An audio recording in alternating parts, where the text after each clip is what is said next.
Thank you. And Mark was already so kind to introduce me in the first panel, but for those of you that maybe haven't been there, I'm obviously too short. So those of you that haven't been there, my name is Jens Paulsen, and I'm leading the blockchain digital assets team for Deloitte in Central Europe. And obviously, the question, what's next and what is happening and how can we advance is one that is driving us. It's a question that puzzles us, but also the clients. And I think that this panel was really a nice starter for that, because we looked into it from the quite fine detail. But I would like to invite you to take some couple of steps back, because I talked about the fatigue and why hasn't it been there and what has changed and what needs to change. And I think if we look at it from a more macro lens, we can probably dive a little deeper into it. And don't worry, I will not go through all of this. I just want to make the point, and that we have already heard it a couple of times today. We have a very favorable regulatory environment. I think that's fair to say. And I would even stress the point again that regulation has overtaken the industry here. So the framework that we have allows for much more than what we're actually doing right now. And this again raises a couple of questions. So why is that not happening so fast? What is going on? And we touched briefly upon a couple of the points here, and that is simply also the fact how big of a boat are we actually moving. But there is some traction, and I mentioned the figure also before. We have more than 80 emissions on the Electronic Securities Act, which is good. I mean, it's increasing in speed. We have 11 active crypto registrars. We have seen tokenized funds, so there is market traction. It is happening. It's just not happening in the pace that also the bubble here in the room would probably like it to happen. And this is sad, isn't it? And despite, and this is happening despite the fact that we have large people, well-known people setting out statements, and you might ask yourself, well, does this statement really help us or not? But it does help, because it helps us to raise the attention for a topic that has been hiding in a niche after crypto winter and the rises of AI, where all the attention span went to really bring it back onto the radar, to talk about it and to see where actually the benefit is coming from.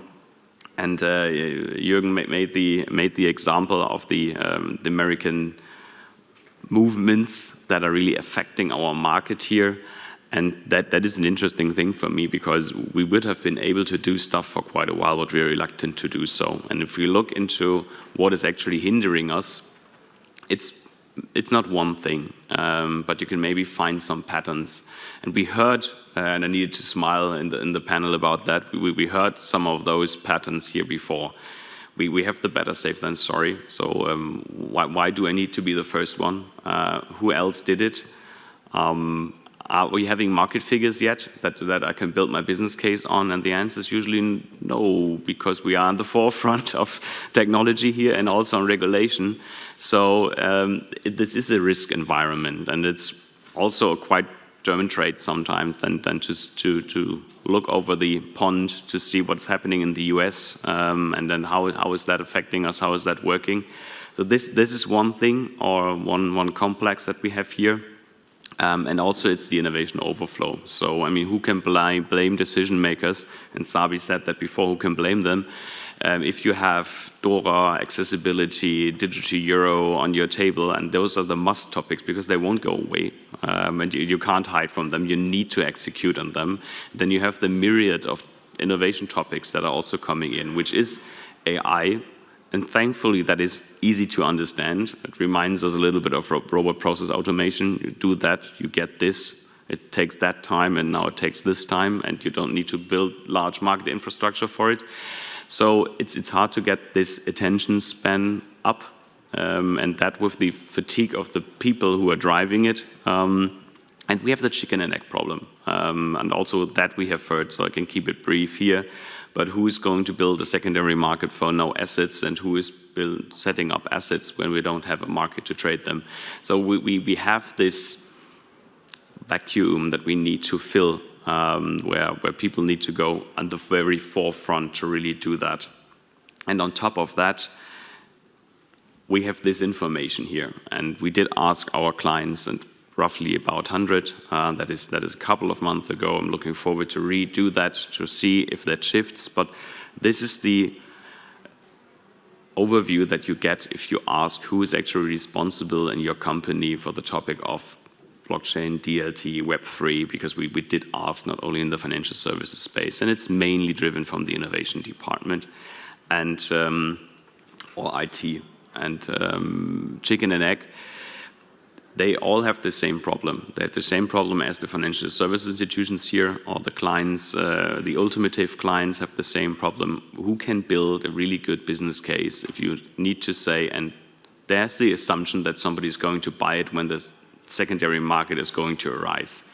So that is where we actually stuck. We cannot make a very clear and easy business case that you can execute tomorrow, because there is some leap of faith that we need to put into it. But I'm looking forward to see whether this responsibility for the topic is moving further up to the product side, strategic management side. But what does that lead to? And this is a number that has been shocking me. It's not a very new number, and it has slightly improved, but does anyone recognize this number? I won't make a big puzzle out of it, but this is the German GDP growth in 2023, and that is awful. I cannot say anything else to that. That is stagnation. It's slightly negative, but that doesn't really matter. It is a stagnating market that we are in. And the question that I have is, can we afford in such a market to continue to manage the way we did before, to simply do it the same way and then take our structures and slightly adapt them to a new regulation? And surprisingly, my answer is I don't think that we should do that. We need to really adapt a different mindset, and that mindset is the entrepreneurial one. And it's lovely that not I'm making the point, but Sabi from Deutsche Bank made the point before that you need to have this entrepreneurial spirit, this investor spirit. You need to set up stuff. You need to put out products without knowing on who's going to buy them and how they're going to be bought in order to really push the whole market forward. And also, we need really to start again to think from the client side. A lot of those topics are really technically driven, and it's important. The discussion whether it's multi-party computation or it's HSM is important in order to create a sound product. But if that's the discussion that we're putting forward, that's not really of interest in the end for the ultimate buyer, and not for the people that are actually building the products and putting them out. So we need to join those discussions, but really come back to the question: what is the client problem? What is the problem we want to solve? What needs to be better? Is it top line? Is it bottom line? Do we want to do something entirely new? So we really need to delve into that and look into those topics. And I would actually like to summarize it with 4 takeaways here. And probably some of them are sound artificial at first, but it's important to have them in the back of your head. And it's about exploration and exploitation. Exploring stuff in innovation is about really tapping into new markets, into new products that haven't been there. So either we target new clients with existing products, we can tap into new products for existing clients, or the other way around, or we build something entirely new. But in the end, it's always exploration. It's risky, it's transformational, it might fail, but if it works out, we have a really big benefit out of it. So when you look at those curves, that's probably on the upper right part of the risk and return part. But we also can simply exploit the given frameworks. And I don't mean bending. We shouldn't bend a regulatory framework that has just been set up to make a sound and secure market that we all want and that works. But exploiting the opportunities that actually are there. So if you have a license, why don't you offer the services? I mean, that's probably a question where it starts and who has been driving it. It's from the innovation department, from the tech department, but we need to have that conversation now to really bring it on the product side, to really exploit the givens that we have and set that up. And diversification was also mentioned before. It's actually also an opportunity to use technology to create a more resilient business, to be able to, well, get more risk capacity, share risk and set up, and sharing risk is a topic in the whole space. Sharing risk and starting mutual beneficial partnerships to really work together, because there's almost not a single thing that can be done here without partnerships and without really collaborating and working together and bringing parties together, either from the tech side and the product side or the clients and other parts of it. We talked about the cash lag, so it's about the combination of all those and finding the right collaboration model and really setting up the right setup for it to not in the end be stuck with questions on how do we actually now continue, because we just started to work, which is great. I love that. Let's just start, continue, let's just work.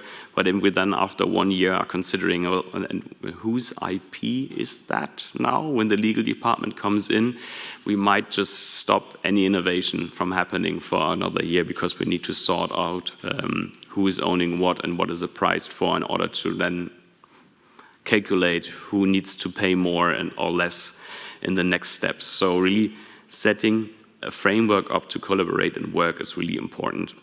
And there we really need some change in structures. What we also have seen, so we've been starting more and more to discuss with clients whether we want to go away from time and material to value-based billings, to really be also invested in it and really work on the same goal.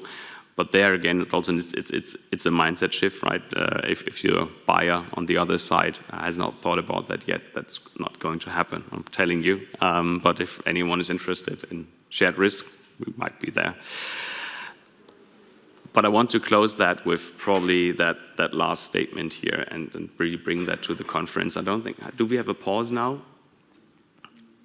No? Okay, well then, still, I would recommend to all of you to use the atrium outside to really mingle together, shape and talk, because I think we have everybody here who has been able, if they jointly work together, to really shape this market, at least for the local market. Everybody should be here. With that said, I wish you a nice conference.